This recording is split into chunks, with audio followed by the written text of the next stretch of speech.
Pope Francis once said, "No one is perfect, but everyone deserves forgiveness." And perhaps that is exactly what the Bible reminds us over and over again. Mercy, repentance, and redemption are not reserved for the flawless, but for those who dare to turn back. In a world full of judgment, His words are more than advice. They are life lessons, profound, compassionate, and full of light. If we remember just one thing, let it be this: holiness is not found in perfection, but in how we treat one another. And as Pope Francis has shown us again and again, real change always begins in the heart. Let us now reflect on 10 powerful quotes from Pope Francis that can reshape how we see the world and how we choose to live in it. Who am I to judge? In just 5 words, Pope Francis shook the world. Who am I to judge? It wasn't a slogan. It wasn't a political statement. It was the echo of something far deeper, a callback to the heart of the gospel. Because at the center of every sacred scripture, at the root of every true faith, is this command: do not condemn what you do not understand. In our lives, how often do we fall into the trap of judgment? It begins silently. A look, a thought, a whispered opinion. We see someone stumble, and something inside us rushes to place blame. We look at someone's past, someone's weakness, someone's difference, and we form a verdict. But the truth is, we are not the judge. Pope Francis wasn't excusing wrongdoing. He wasn't saying anything goes. He was reminding us that mercy is greater than judgment, that understanding heals more than accusation ever can, and that the moment we stop pointing fingers is the moment we begin to reflect the heart of Christ. Jesus himself, when faced with a woman caught in sin, didn't throw the first stone. He stooped down beside her. He looked the crowd in the eye and said, "Let the one without sin cast the first stone." And one by one they walked away because they remembered. They too were broken. We are all broken. Who am I to judge? I'm a sinner. I'm a struggler. I've failed in secret places no one else can see. And so have you. And so has everyone who has ever walked this earth. So when Pope Francis said those words, he wasn't lowering the bar of holiness. He was raising the standard of compassion, because judgment separates, but love restores. Judgment hardens, but mercy softens. Judgment isolates, but grace welcomes. To live this out isn't easy. It requires a new heart, a heart that doesn't react with pride, but responds with patience. It requires discipline, humility, a quiet strength that says, I don't know their full story, but I can still choose kindness. Think of the people you've labeled in your mind, the ones who made mistakes, the ones who think differently than you, the ones who live in ways you can't understand. Now imagine this. What if God judged you the way you judged them? It's a sobering thought, but it's also a freeing one. Because when we stop judging, we start living, we start listening, we start forgiving. And slowly the walls between us begin to fall. That's what Pope Francis was teaching us. Not tolerance, but something deeper. Radical mercy, active grace, courageous love. And these things, they change lives. So today ask yourself, who have I condemned in my heart? Who have I dismissed too quickly? Who have I labeled without love? Then do what Christ would do. Sit beside them. Listen to their story. Hold back your judgment. And when the moment comes, when your mind wants to label, your pride wants to rise, and your mouth wants to speak, whisper instead, who am I to judge? A little bit of mercy makes the world less cold and more just. Pope Francis has never spoken to impress crowds. He speaks to touch hearts. And in this simple sentence, a little bit of mercy makes the world less cold and more just. He reminds us that the warmth the world is missing doesn't require grand gestures. It starts with a choice, a small act, a tender word, a softened heart. In a world obsessed with being right, mercy chooses to be kind. And while justice is about fairness, mercy is about compassion. It sees the wounded part in others and says, I see you, I know you're hurting, and I choose not to strike you down, but to lift you up. Mercy is not weakness. It is power restrained by love. It is strength held in grace. And as Pope Francis has shown in both word and example, it is the most Christ-like thing we can offer to a broken world. We live in times where harshness is celebrated, where sarcasm is currency, where canceling is easier than connecting. But mercy dares to break that cycle. It dares to say, maybe this person doesn't deserve another chance, but I'll give it anyway. Isn't that what God has done for us? When we deserved rejection, He offered redemption. When we fell short, He embraced us. When we failed again and again, He still called us His own. Pope Francis challenges us to carry that same spirit into our daily lives, not just in church, but in conversations, online posts, and moments of conflict. A sharp reply can be softened. A grudge can be dropped. A judgment can be withheld.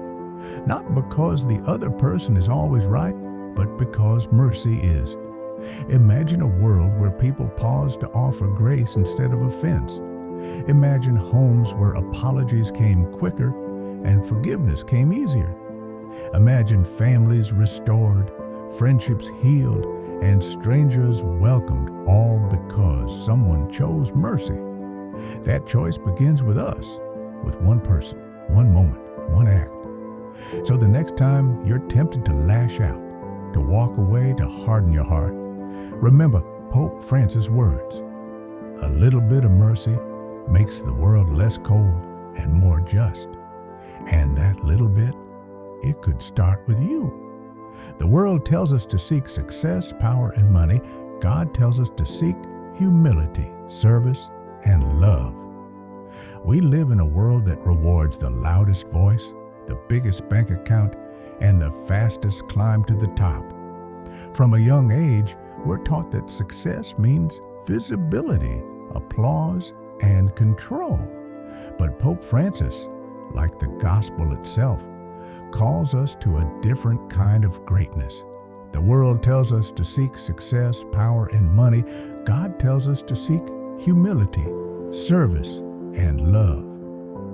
In this powerful contrast, Pope Francis is not condemning ambition. He's redirecting it. He's showing us that the highest pursuit isn't more status, it's more surrender. Humility doesn't shout. It listens. It's the quiet person who stays behind to help clean up. It's the one who forgives first. It's the leader who chooses to serve rather than dominate. In the eyes of the world, that might seem weak, but in the eyes of God, it is strength perfected. Success fades, money disappears, power shifts. But love, when given freely, leaves a mark that outlives us. Pope Francis embodies this truth in how he lives, choosing modest housing instead of a palace, riding in a simple car instead of a luxury vehicle, visiting the sick, the prisoners, the forgotten, reminding them that they are seen and loved. That is not weakness, that is leadership. This message hits differently because it is countercultural. But that's what makes it so powerful. It cuts through the noise. It reminds us, if your heart is empty, no amount of applause will fill it. If your soul is restless, no title will bring peace. So how do we live this lesson? We start by shifting the goal from how much can I gain to how much much can I give, from how high can I rise, to how deep can I love, from how can I win, to how can I serve. Let the world chase power, let others race for recognition. But as for you, choose humility, choose service, choose love, because in the end, that's the legacy that will echo in eternity. You pray for the hungry, then you feed them. That's how prayer works. There are prayers we speak with folded hands, and then there are prayers we speak with our lives. Pope Francis, in his signature simplicity and clarity, once said, "You pray for the hungry, then you feed them." That's how prayer works. It's a sentence that both comforts and confronts. It comforts us because it affirmed that our desire to help is sacred, but it confronts us because desire alone is not enough. True prayer is not passive, it's active. It's not only what rises from our lips, but what moves through our hands. How often do we tell someone, "I'll pray for you," and then walk away unchanged? How often do we hope for the world to be better, yet continue living the same way? Pope Francis reminds us that prayer is not meant to end in words. It is meant to begin there. When Jesus fed the 5,000, he didn't simply offer them a sermon. He offered them bread. He saw their physical hunger and responded with real, tangible care. That's the model Pope Francis is pointing us back to. Faith that feeds, love that moves, prayer that shows up in action. The hungry aren't just overseas. They are in our neighborhoods, in our families, sometimes within ourselves. Hungry for food, yes, but also for dignity, for attention, for human connection. A true prayerful heart will not turn away. Pope Francis has often emphasized that spiritual life must never be separated from social responsibility. You can't love God and ignore the needs of His people. Real holiness doesn't live in isolation. It walks into the mess. It lifts up the fallen. It feeds the empty. To pray is to say, "God, I trust you." But to act is to say, "God, you can trust me too." When we feed the hungry, comfort the lonely, visit the sick, we're not just doing good deeds, we're answering prayers. We're becoming the hands and feet of the very God we believe in. This call to action isn't about guilt. It's about purpose.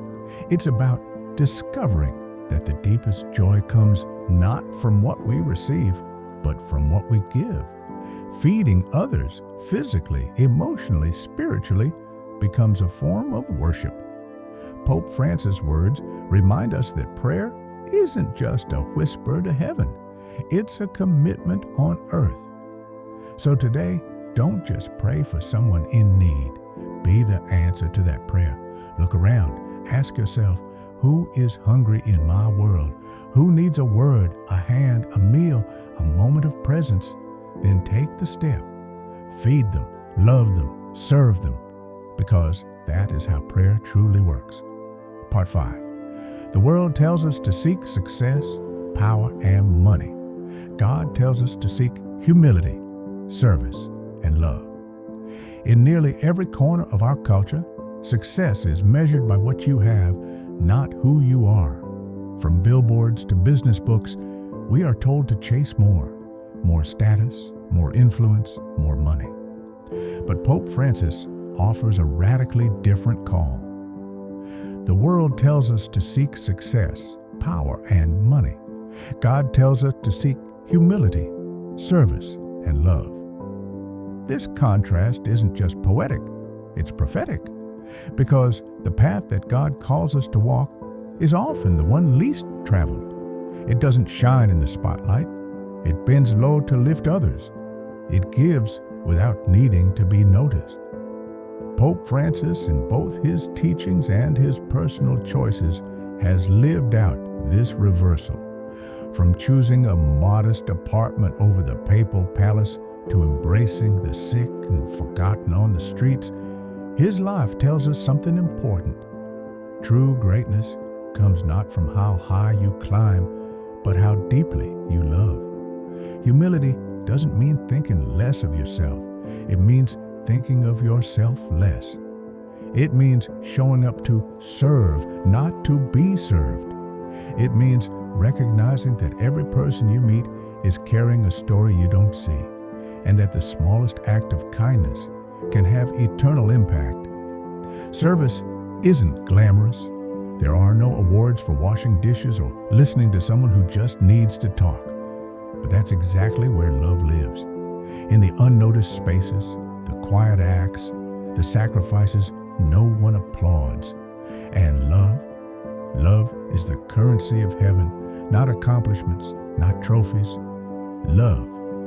This is what Pope Francis urges us to remember. If you want to follow God, you don't have to be extraordinary. You just have to be willing. Willing to love the unlovable. Willing to serve when you're tired. Willing to choose compassion over competition.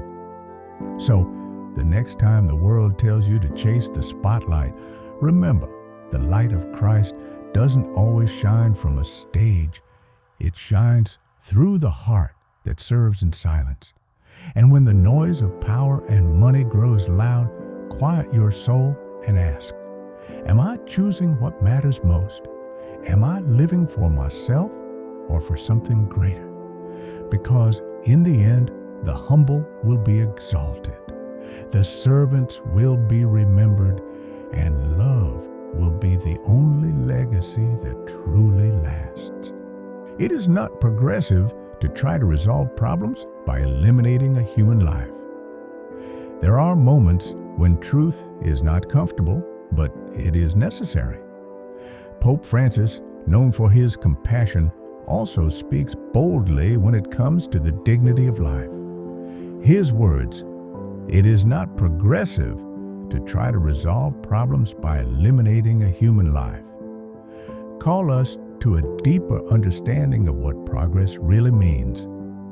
In an age where efficiency is prized and difficult issues are often approached with a desire for quick solutions, this message stands as a moral anchor. Pope Francis challenges a mindset that sees life as negotiable, something that can be set aside when it becomes inconvenient, costly, or complicated. True progress is not found in avoiding responsibility, but in embracing the sacredness of every human being, from the unborn child to the elderly in decline, from the disabled to the forgotten. Every life, regardless of status, strength, or stage, holds divine worth. The temptation to eliminate life for the sake of ease is not new, but the gospel doesn't offer easy paths. It offers right ones. Pope Francis is not condemning anyone who has struggled with impossible choices. He is inviting all of us, especially those with influence, to rise above the culture of disposal and embrace the culture of care. This isn't just about laws. It's about love. It's about how we see one another. It's about recognizing that the measure of a society is how it treats the weakest among us. What if our first response to difficulty wasn't elimination, but compassion, not rejection, but accompaniment, not silence, but advocacy? The Church, under Pope Francis' voice, calls for something greater than convenience. It calls for courage, the courage to protect, to support, and to walk with those who suffer, to create solutions that honor life, not erase it. Progress isn't about perfection, it's about redemption. And in a world quick to discard what's difficult, choosing life in all its complexity becomes the most radical and beautiful form of progress we can make. Because to honor life is to honor the one who gave it. Rivers do not drink their own water. Trees do not eat their own fruit. Pope Francis has a way of using the most simple images to reveal the most profound truths. When he said, Rivers do not drink their own water. Trees do not eat their own fruit. He wasn't offering a biology lesson. He was offering a spiritual one. The message is clear. What we are given is not just for us. Our gifts, our resources, our talents, even our love, are meant to flow outward, like rivers that nourish fields and forests, or trees whose fruit feeds others. Our lives are most meaningful when they are lived for others. This is the heartbeat of service, to live not in constant pursuit of gain, but in the steady rhythm of giving. We were not created to be reservoirs of self-interest, but channels of grace. Pope Francis continually challenges a culture of selfishness. He reminds us that true joy is found not in hoarding blessings, but in sharing them. The wealth we accumulate, the time we protect, the knowledge we carry, they find purpose when placed in service of someone else's need. Think about your own life. Who has poured into you? Who has been your river, refreshing you in a time of drought? Who has been your tree, offering fruit when your spirit was hungry? And more importantly, who are you pouring into now? This is not about grand gestures.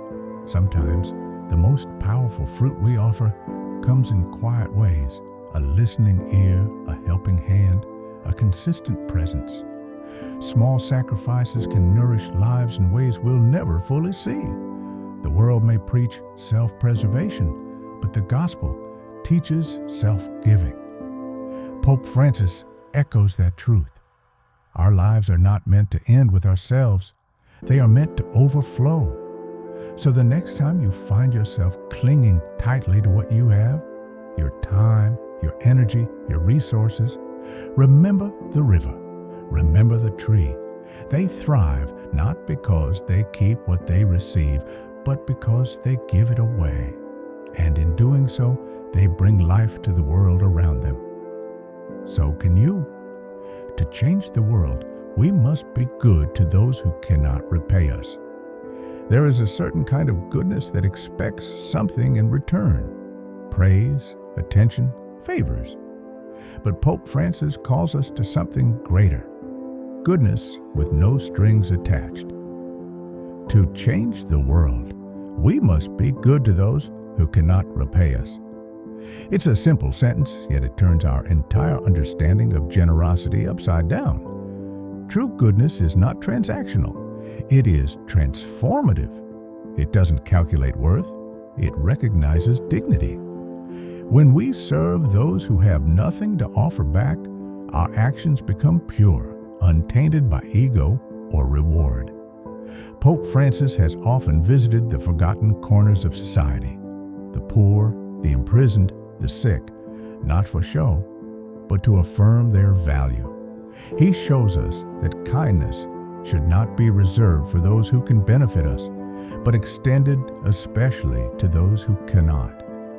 In a world obsessed with networking and connections, this message feels revolutionary. The gospel doesn't call us to climb social ladders, it calls us to wash feet. This kind of love changes people, not only the ones receiving it, but the ones giving it. It shapes our hearts to look more like Christ, and it sends a powerful message. You matter, even if you have nothing to give. So today, choose to be good, not just to your friends, not just to those who treat you well, but to the silent, the unseen, the ones who can't pay you back. Because when we do, we're not just being nice. We're changing the world. You cannot serve God and be bitter at the same time. Bitterness is a quiet poison. It settles into the heart slowly, often disguised as self-protection, disappointment, or hurt. But over time, it grows roots, deep ones, and begins to choke out joy, compassion, and peace. Pope Francis reminds us of a simple truth: you cannot serve God and be bitter at the same time. The path of faith is not just about doing holy things, It's about becoming a whole person, and there's no room for love and bitterness to thrive side by side. We may carry wounds, some of them deep. We may have been wronged, misunderstood, or left behind. But bitterness doesn't heal those wounds, it hardens them. And in doing so, it distances us from God. To serve God means to open our hearts, not just our hands. It means releasing resentment, not nursing it. It means choosing forgiveness even when it's hard, especially when it's hard. Pope Francis challenges us to examine what we're really holding on to. Are we clinging to anger more tightly than grace? Are we letting the past define how we love in the present? Serving God is a calling to freedom, and that freedom begins when we let go, not of justice, but of vengeance, not of truth, but of bitterness. When we do, our hearts become lighter, our prayers more sincere, and our love more real. Bitterness cannot coexist with the gospel, but healing can. And healing begins with a choice to no longer let pain write your story. Let us not forget that real power is service. Power. The word often evokes images of dominance, control, prestige. But Pope Francis turns that image on its head with one bold reminder. Let us not forget that real power is service. True power doesn't elevate the self. It uplifts others. It bends low to wash feet, not to demand applause. It listens more than it speaks. It gives more than it takes. Pope Francis, in both his words and life, redefines leadership. He reminds us that authority without compassion is empty, that strength without humility is fragile, and that real greatness is found in those who serve quietly, faithfully, and without recognition. Service doesn't always look glamorous.